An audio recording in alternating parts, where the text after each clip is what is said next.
Sobat Mimbar Suara Rakyat Official TV dimanapun berada, di Cirebon juga ada aksi warga yang menolak Rocky Gerung.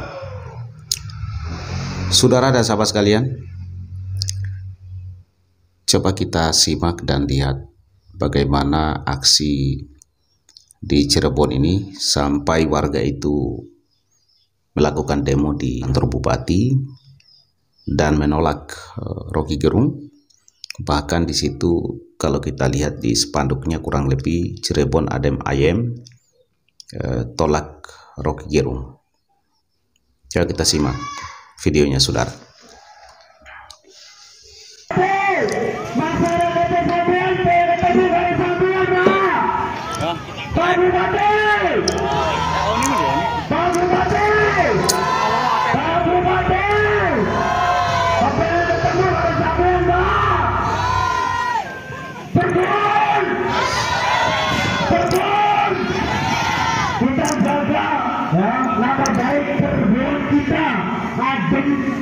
Tentram, nyaman, jangan sampai orang-orang lain termasuk masuk ke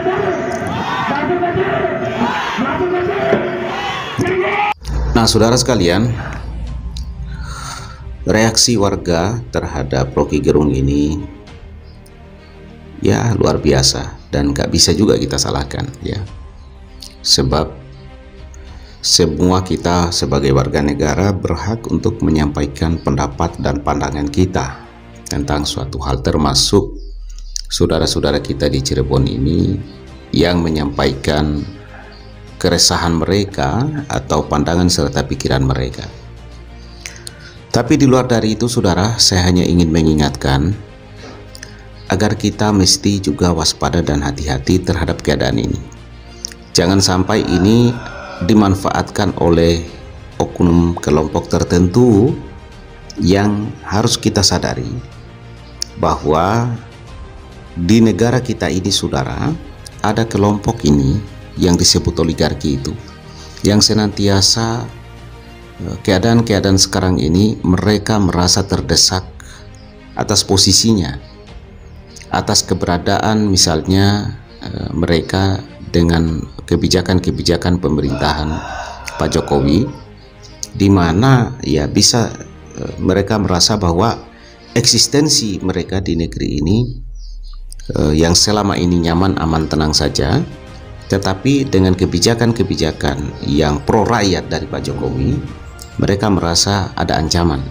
Dan pada saat ada misalnya persoalan seperti pernyataan Rocky Gerung ini, mereka kemudian memanfaatkan itu, melakukan apa istilahnya provokasi atau memanas-manasi ya, mengompor-ngompori, kita kemudian terbawa ke sana. Yang terjadi apa akhirnya? Yang terjadi sesama kita sebagai anak bangsa itu saling berhadap-hadapan. Padahal ada yang lebih urgent, yaitu kelompok tadi, kelompok-kelompok elit di negeri ini tertentu yang selama ini melakukan suatu tindakan menguasai ya sebagian kekayaan bangsa dan negara kita ini, yang kemudian mereka sudah merasa semakin hari semakin terjepit. Misalnya gini, saudara, pada saat kita ini sebagai rakyat, sebagai warga negara dalam memilih misalnya pejabat publik, tidak lagi kita terpengaruh oleh misalnya money politik, maka kelompok-kelompok oligarki tadi itu merasa terancam.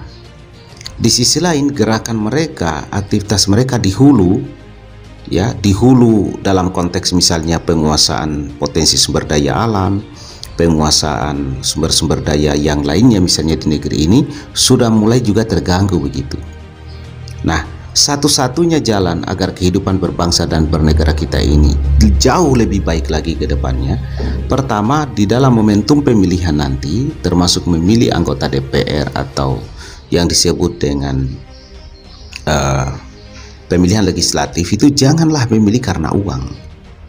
Nah, kemudian di dalam pemilihan kepala daerah juga janganlah memilih karena pengaruh-pengaruh tertentu, pengaruh sesaat, misalnya mohon maaf money politik atau karena uang. Jadi lebih dahsyat sebenarnya, lebih merusak praktek-praktek kita sebagai warga negara dalam memilih, ya, menggunakan hak pilih kita karena kita ada embel-embel atau terindikasi karena dibayar pada saat pemilihan legislatif kepala-kepala daerah, ketimbang dari ucapan seorang Rocky Gerung ini saja. Artinya persoalan bangsa dan negara ini jangan sampai kita merasa bahwa seolah-olah ucapan Rocky Gerung ini juga sudah ancaman luar biasa. Tetapi di sisi lain kita nggak tahu bahwa ada praktek yang telah kita praktekkan sebenarnya yang merusak kehidupan berbangsa dan bernegara ini, terutama di daerah kita masing-masing. Nah, oleh karena itu, oke, kita sepakat bahwa Rocky Gerung juga ini adalah ancaman bagi negara ini, mungkin dalam konteks misalnya jangan sampai generasi muda mengikuti Rocky Gerung dalam memberikan kritik sampai harus menggunakan kata-kata kasar. Oke, itu kita tidak sepakat. Tetapi juga mari kita mengoreksi diri kita masing-masing dalam konteks untuk kalau benar-benar menginginkan bangsa dan negara ini akan jauh lebih baik. Kita mulai dari daerah kita masing-masing. Pemilu 2024 menentukan apakah kita betul-betul cinta bangsa dan negara ini, menyayangi kehidupan berbangsa dan bernegara kita, dan apakah kita tahu apa kesalahan kita, dan apakah kita mau untuk memperbaiki itu. Maka melawan dari praktek-praktek oligarki, kapitalisme, kolonialisme, dan imperialisme harus terus kita lakukan, dan harus kita tahu siapa yang mempraktekkan ini semua. Dan cara melawannya adalah hanya dengan berdikari, mandiri, berdaulat kita. Lalu kita akan merdeka. Merdeka itu kita nggak bisa diukur, nggak bisa dibayar, nggak bisa dipengaruhi, nggak bisa diarah-arahkan saat kita memilih. Indikator kita jelas.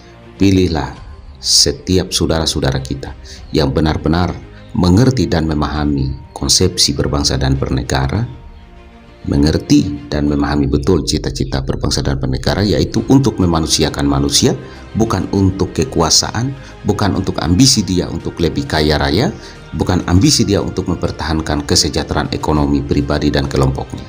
Itu yang harus menjadi perhatian kita, saudara. Assalamualaikum warahmatullahi wabarakatuh.